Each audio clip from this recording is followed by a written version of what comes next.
Bakit mas marami nagsasabi na mas maganda yung kabataan noon? Hindi pa naman putok na putok yung internet noon.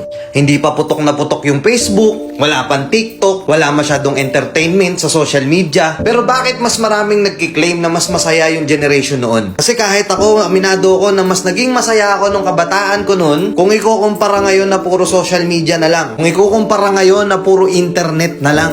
Alam ko maraming sasangkayon sa akin dito, lalo na yung mga batang 90s. O yung mas matanda pa doon. Kasi noon, instead na sa GC kami nag-uusap-usap, meron kaming eksaktong oras at eksaktong tambayan na doon kami pupunta pagdating ng hapon. Magkikwentuhan kami ng mga walang kakwenta-kwentang bagay. Kahit wala kaming pera, nakatambay lang kami. Nag-uusap kami sa mga bagay-bagay. Physical kami magkakasama. Biruan, asaran. Minsan pa nga pagka merong ibang grupo doon, minsan nagkakaroon pa ng suntukan. Naalala ko noon sa lugar namin, bawat street, bawat kalsada, iba-iba yung grupong magkakasama. Hindi pa uso yung Mobile Legends noon. Ang uso pa noon yung mga Metal Slug pa. Kami yung generation na nasalubong namin yung era ng pagpasok ng computer shop. Magtatabi ng ₱5 piso sa baon para makabuo ng 10 o 15 pesos para makapaglaro sa computer shop pagdating ng hapon. Grabe trash talk nun. Sobrang ingay sa computer shop. Dalawa lang yung sikat na nilalaro nun.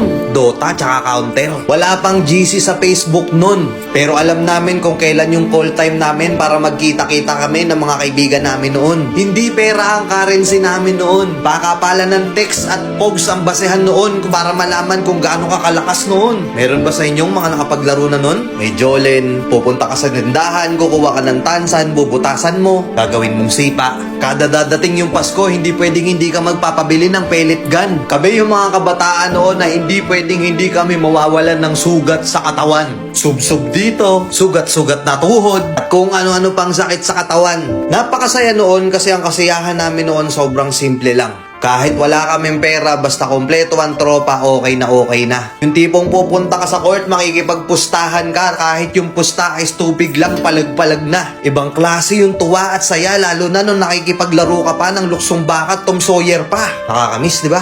Ngayon kasi hindi na eh. Ngayon kasi yung ibang kabataan ngayon, hindi na nila nararanasan yun. Ang nagpapasaya na lang sa kanila, yung mapasagot nila, yung crush nila ngayon. Puro pag-ibig, masyadong nagmamadali. Nakapokus na lang sa social media, hindi na lumalabas. Siguro oo, dahil nga yun na yung kinalakihan nila, masaya na sila dun. Pero aminin man natin at hindi, sa mga nakaranas ng mga ganong klaseng kabataan noon, mas masaya, di ba? Na kahit gutom na gutom ka na maghapon, may palo ka pa pag-uwi. Hindi yun mahalaga, ang importante kahit gusgusin na yung itsura mo, as long as makalaro mo yung mga kalaro mo, okay na. Masaya ka na. Nakakamiss lang balikan. Tapos ngayon yung buhay natin hindi na ganun kasaya. Hindi na ganun kasimple. Kaya minsan naiisip natin sana bata na lang tayo ulit. Oo, wala nga tayong pera nun pero masaya tayo. Hindi ganun kalaki at hindi ganun kabigat yung problema noon. Habang tumatanda tayo, nawawala na yung saya natin nung bata tayo. Kaya minsan yung iba, ini-spoiled nila yung inner child nila ngayon. Kasi aminin man natin o hindi na natin mababalik yung dati.